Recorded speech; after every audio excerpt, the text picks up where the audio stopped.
ଆଜି ଶୁଣିବା ଏକ ଭିନ୍ନ ସ୍ୱାଦର କିଶୋର ଗଳ୍ପ କୁନି ଝୁଅ ଓ ଫୁଲଚୋରି କଥା। ଗପଟିକୁ ଲେଖିଛନ୍ତି ପରଶୁରାମ ବେହେରା, କଥନ ପ୍ରଦୀପ ମଲ୍ଲିକ। ନୀତିଦିନିଆ ହୋଇଗଲା ଘଟଣାଟି।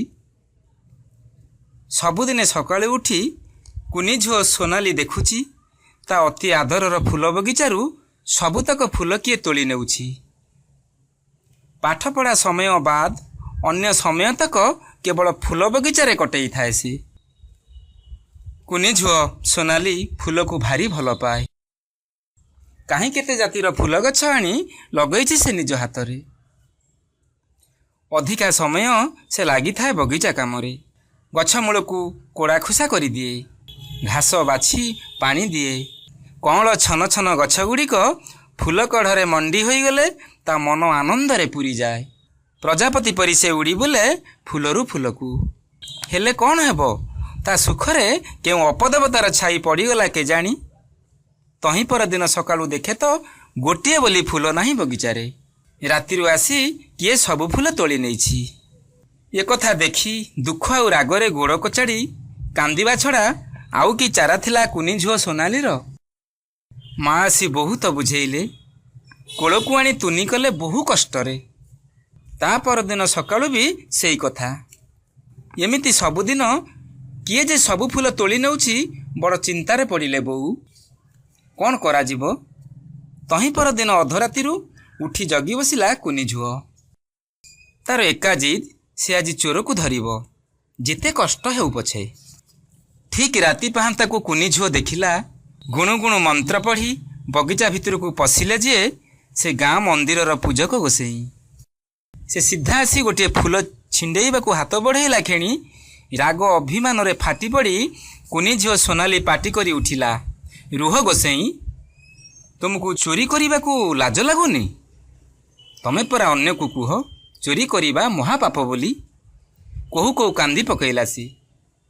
ପୂଜକ ଗୋସେଇଁ କହିଲେ, ଆରେ ଝୁଅ, ଚୋରି ବୋଲି ତୁ କାହାକୁ କହୁଛୁ? ଠାକୁରଙ୍କ ଦେହରେ ଫୁଲ ଦେବାକୁ ନେଲେ ତାକୁ କ'ଣ ଚୋରି କୁହାଯିବ? କୁନି ଝୁଅ ସୋନାଲି ମୁହଁ ଛିଞ୍ଚାଡ଼ି କହିଲା, ପରବାଡ଼ିରୁ କଦଳୀ ଚୋରି କରି ନେଇ ଠାକୁରଙ୍କୁ ଭୋଗ ଲଗାଇଲେ ବହୁତ ଧର୍ମ ହେବ, ନୁହେଁ? ଟିକି ପିଲାଟି ମୁହଁରୁ ଏପରି କଥା ଶୁଣି ଚକିତ ହେଲେ ପୂଜକ ନନା। ସେ ପୁଣି କହିଲେ, ଝୁଅ, ଫୁଲ ସବୁ ସୃଷ୍ଟି ହୋଇଛନ୍ତି କେବଳ ଦେବତାର ଦେହ ଲାଗି ହେବା ପାଇଁ। ଦେବତାଙ୍କ ଦେହ ଛୁଆଁ ପାଇଲେ ଫୁଲ ଜନ୍ମ ସାର୍ଥକ ହୋଇଥାଏ ମା। ସେଇ ନିୟମକୁ ତୁଲେଇବାକୁ ସିନା ଆମେ ସାହାଯ୍ୟ କରୁଛୁ। କୁନି ଝିଅ କହିଲା, ଆମ ସାର୍ କହୁଥିଲେ ସବୁ ଫୁଲଙ୍କୁ ଠାକୁର ତିଆରି କରିଛନ୍ତି କେବଳ ତାଙ୍କର ଏହି ସୁନ୍ଦର ପୃଥିବୀକୁ ଆହୁରି ସୁନ୍ଦର କରି ସଜେଇବାକୁ। ଫୁଲମାନେ ବାଡ଼ି ବଗିଚାରେ ଫୁଟିଲେ ଦୁନିଆ ସୁନ୍ଦର ହେବ। ଠାକୁରଙ୍କ ମଥାରେ ଫୁଲ ଖୋସିଲା ପରି ଦିଶିବ। ଗଛ ଡାଳରେ ଫୁଲ କଢ଼ ଥାଇ ଅଳ୍ପ ଅଳ୍ପ ପବନରେ ଦୋହଲିଲା ବେଳେ ଠାକୁରଙ୍କ ଆଶୀର୍ବାଦର ହାତଟି ଲମ୍ବି ଆସୁଥିବ ଆମ ପାଇଁ। ଫୁଲ ସବୁ ହସୁଥିବେ। ପ୍ରଜାପତି ମହୁମାଛି ଆଉ ଭଅଁର ସବୁ ଉଡ଼ି ଆସି ମହୁ ସଂଗ୍ରହ କରୁଥିବେ। ତାପରେ ଫୁଲରୁ ଫଳ ହେବ, ଫଳରୁ ମଞ୍ଜି, ମଞ୍ଜିରୁ ଗଛ। ଏମିତି ଜୀବଜଗତର ନିୟମ ପାଳନ ହେବ। ଠାକୁରଙ୍କ ଇଚ୍ଛା ପୂର୍ଣ୍ଣ ହେବ। ତୁମେ ତାଙ୍କ ସୃଷ୍ଟିର ସାଜସଜ୍ଜାରେ ବାଧା ଦେଉଛ, ଏକଥା ପାପ ନୁହେଁ ତ କ'ଣ? ପୂଜକ ଗୋସେଇଁ ଆସ୍ତେ ଆସ୍ତେ ସବୁ ବୁଝି ସାରିଥିଲେ। ତଥାପି ଥତମତ ହୋଇ କହିଲେ, ତେବେ କ'ଣ ଆମେ ଠାକୁର ପୂଜା କରିବାନି? କୁନି ଝିଅ ସୋନାଲି ବୁଝେଇ ଦେଲା, ପୂଜା କରିବା ନାହିଁ କାହିଁକି? ଆମ ହୃଦୟର ଭକ୍ତି ଫୁଲକୁ ଅଜାଡ଼ି ଦେଇ ଆଖିର ଲୁହରେ ତାଙ୍କ ପାଦ ଧୋଇ ପାରିଲେ ସିନା ହେବ ଠାକୁରଙ୍କୁ ଯଥାର୍ଥ ପୂଜା। ଏଥିପାଇଁ ଗାଡ଼ିଏ ଫୁଲ କ'ଣ ଦରକାର? ଗୋଟିଏ ଫୁଲ କ'ଣ ଯଥେଷ୍ଟ ହେବନି? ଟିକିଏ ଚୁପ୍ ରହି ପୁଣି କହିଲା କୁନି ଝିଅ ସୋନାଲି, ହଁ, ସେଇ ଗୋଟିଏ ଫୁଲକୁ ବି ଠାକୁର କେବେ ଗ୍ରହଣ କରିବେନି ଯଦି ସେଇଟିକୁ ତୁମେ ନିଜର ଶ୍ରମ ଓ ସଦିଚ୍ଛା ଦେଇ ନ ଫୁଟେଇଛ। ଅର୍ଥାତ୍ ଅନ୍ୟର ପରିଶ୍ରମ ଯତ୍ନରେ ଫୁଟିଥିବା ଫୁଲକୁ ଚୋରେଇ ନେଇ ଠାକୁରଙ୍କୁ ଅର୍ପଣ କଲେ ସେ କେବେ ଗ୍ରହଣ କରିବେନି। ଆଶୀର୍ବାଦ ତ ନୁହେଁ, ଅଭିଶାପ ଦେବେ। ଛୋଟ ପିଲାଟି ମୁହଁରୁ ଏମିତି ମୂଲ୍ୟବାନ କଥା ଶୁଣି ଘଡ଼ିଏ ସ୍ଥିର ହୋଇଗଲେ ପୂଜକ ଗୋସେଇଁ। ତାଙ୍କ ଆଖିରୁ ଗୋଟିଏ କଳା ପରଦା ହଟି ଯାଇଥିଲା ଯେମିତି। ଆନନ୍ଦର ଲୁହ 2 ଧାର ଗଡ଼ି ଆସୁଥିଲା ଗାଲ ଉପରକୁ। ଏତିକି ବେଳେ ଘରୁ ବୋଉ ଧାଇଁ ଆସି ଦେଖିଲେ ଗୋସେଇଁ କାନ୍ଦୁଛନ୍ତି।